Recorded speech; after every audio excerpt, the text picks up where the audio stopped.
Yo, what's up everyone? My name is Mike Williams and we're finally back with another episode of In the Studio with Mike Williams. Today I decided to show you guys how I made the track Get Dirty, released on Chesto's label Musical Freedom. I hope you guys like it. If you didn't hear the track yet, go to the comments and click on the link to check out the track. If you did hear the track, let's continue with the video and I'm gonna show you guys how I made the track.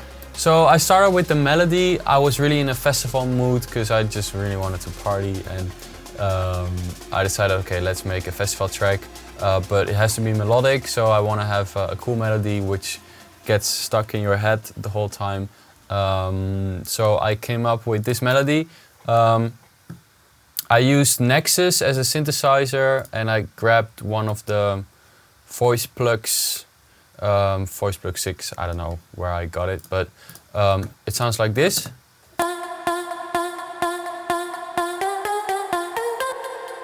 As you can hear, there's some delay and some reverb on it and gives it a bit more extra space.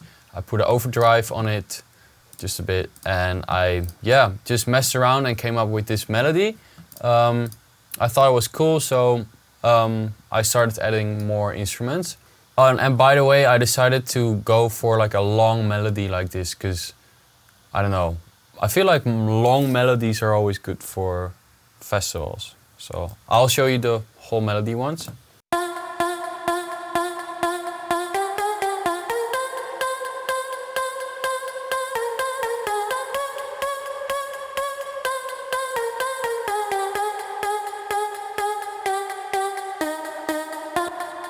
So that's the whole melody, and now it's time to add some chords. So I found some cool samples, which are a bit like tonal samples, tonal effects. And I found a cool bass line, I'll show you guys now. In Avenger, which is kind of dark. I boosted the low ends a bit here. And then together with a reverb kind of Nexus thing, I used Drip, which is a nice plugin to give a bit more color. And this is just in the background. And then on top, we have the main melody. And then I added some tonal effects like this. Just some samples with a lot of reverb on it.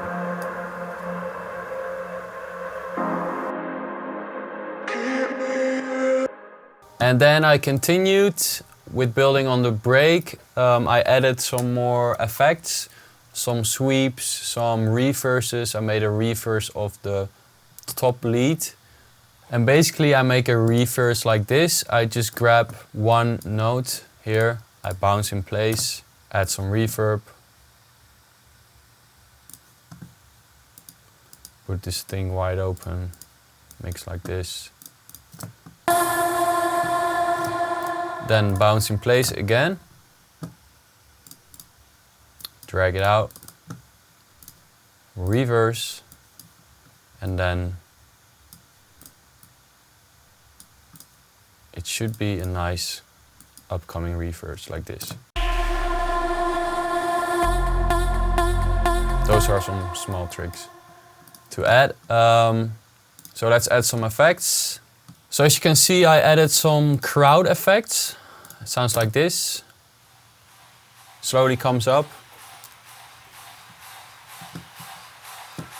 Together with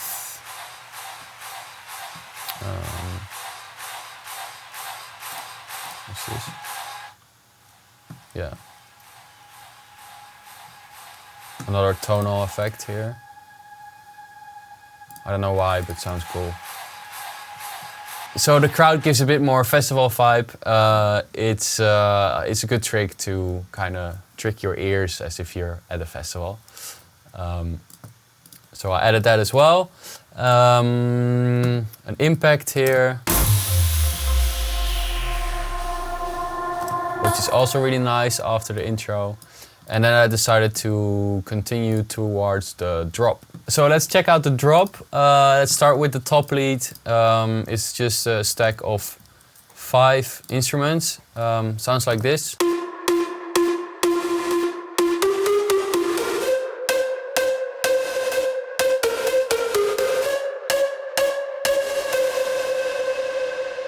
As you can hear, there's a lot of overdrive on it, and it sounds really in your face. So I did a couple of tricks, some overdrive, some Valhalla Room to add some reverb. This one is just for the build-up. A compression on the bus where I send all the instruments to, because then the reverb comes back every time. So it plays a note, it has reverb, and the reverb shoots up when you do a compression, a lot of compression. So that makes it a bit bigger. Multipressor to just get rid of the nasty frequencies that are in there too much. And for this one, I sent it out to a different bus with a different reverb, and I call it weird chorus reverb. And it sounds like this. I think this is like half of the sound which makes the top lead so, yeah, cool. It sounds like this. So it's like really almost off pitch, but now with the lead, it sounds like this.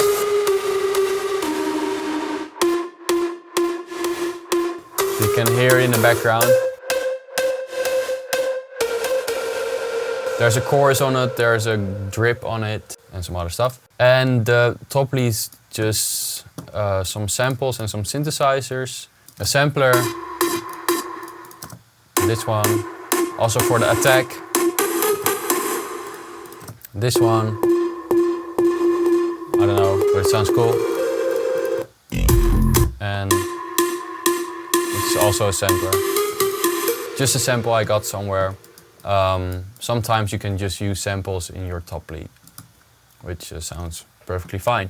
Let's go to the bass line. I really wanted to have a heavy bass line, and it sounds like this. I just added some samples to the sub bass, because only this is a bit boring. So I added this one. It has like more like high frequencies, like a crisp. Some extra bass shots, just to add some more punch. The kick drum, really important, which is the Drezo kick. And I put a transgressor on it. Transgressor is a really nice plugin because it can separate the low ends and the high ends from particular samples. In this case, for a kick drum, it's really nice. As you can hear, like this. Now it only gets the bottom part of the kick, not entirely, it's not really correct, but most of it is only the low frequencies. And now it gets only the top. So it separates it, so you can equalize both kick drums as it's two different kick drums, but it's actually one kick drum. So it's really nice. Together it sounds like this.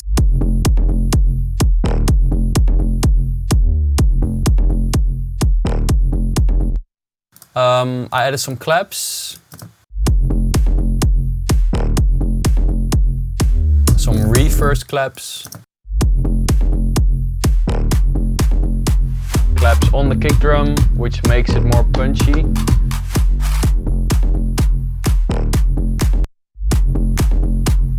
Mike Williams claps sound like this. A longer clap together.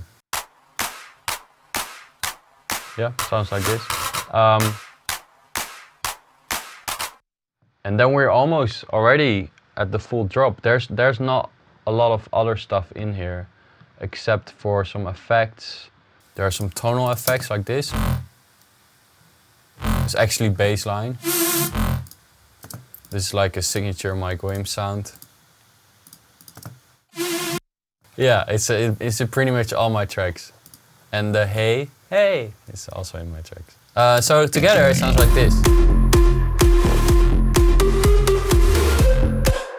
And I should put the sidechain on, because now it sounds like shit.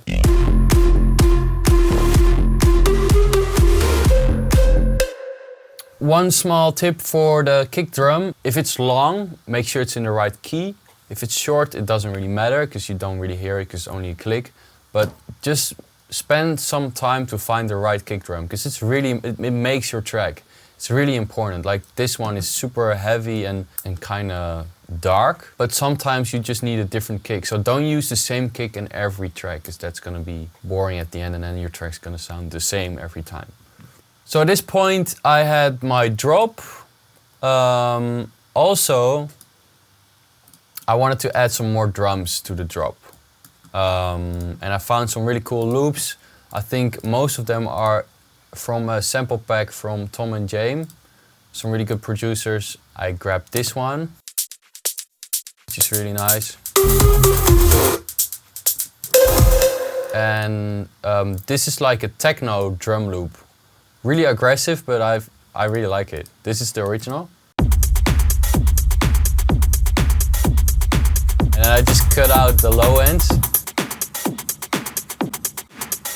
and sidechain it so you don't hear the kick.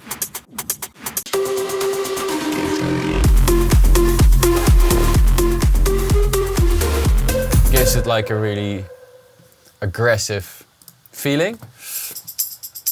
Some more drums as well. I have a noise from Hardwell in there, which is just white noise to fill up the drop. And yeah, so this is like when I have the melody and the chords and the whole idea for the drop, I just fill it in with a lot of effects. Risers, like here, reverses, tonal effects, fills. I just spend a lot of time on Splice to find some really good fills. And now, at this point, the track was pretty much done. I had the build-up as well. I introduced the sound a bit.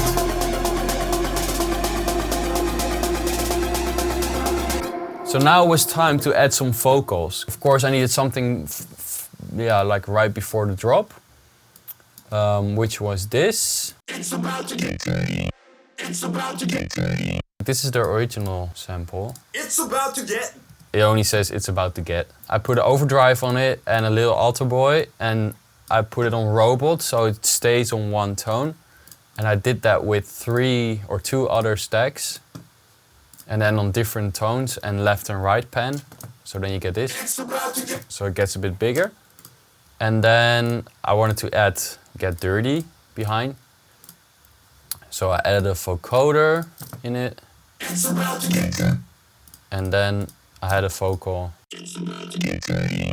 It's about to get dirty. And this vocal just says Get Dirty, and I pretty much didn't touch it. I only pitched it up 1 semitone. Get dirty. And then together it was It's About to Get Dirty, which are actually 2 different samples. So I decided to add a vocal in the second break, like I did in the track Melody, Tip of Your Tongue. And I thought it was really cool, so yeah, why not do it again? Found this vocal, I think it sounded really cool, and just did some vocal production on it. And this was the result. Running from your shadow at night, hide yourself from the ones who let you. And then together with the production. Running from your shadow at night, hide yourself from the ones who let you. I added some chords here, which is actually a sample. I thought it was pretty cool.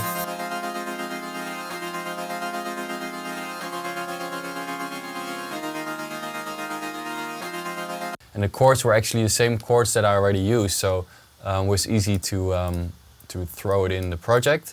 Yeah, and then I just had some more colorish reverb tonal effects, some crowd effects, like in the first break. And that pretty much made how it sounds.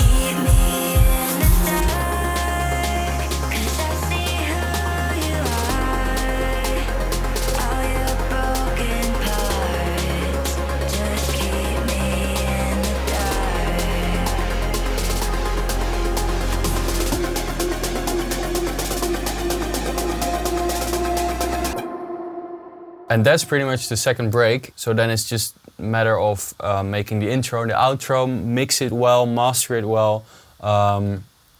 And yeah, then the track was done. I sent it to the label and Musical Freedom was really happy, and I sent it to Tiesto, and Tiesto was also really happy. I was happy too. And then we released it. So I hope you guys liked it. Let's go to the 1 minute questions. So, first question by Matt Dybal Music. Nice. Own record label? Question mark. I don't know yet, honestly, because I really like releasing on different labels as well. And I think having your own record label comes with a lot of other stuff. I'm not sure if I really want that, so. The Uncle Hagen 123 is asking, how do you start your IDs? I usually start my IDs on tour, in the plane, in my hotel room. But now, during these times, I start in the studio with the IDs. Xandy9 is asking how to avoid clashing frequencies. Equalize well, use a lot of equalizing and just listen to what's actually happening. But also, I know a plugin called Track Spacer, so check that out as well. Sushanta is asking best vocoder in your opinion. I think the best vocoder now is VocalSyn 2 from iZotope. I really like that one. So that was it. Thank you guys so much for watching this video. Make sure to subscribe as well, because we're almost gonna hit the 100k subscribers. So thank you so much if you hit the button, and see you next time. Ciao.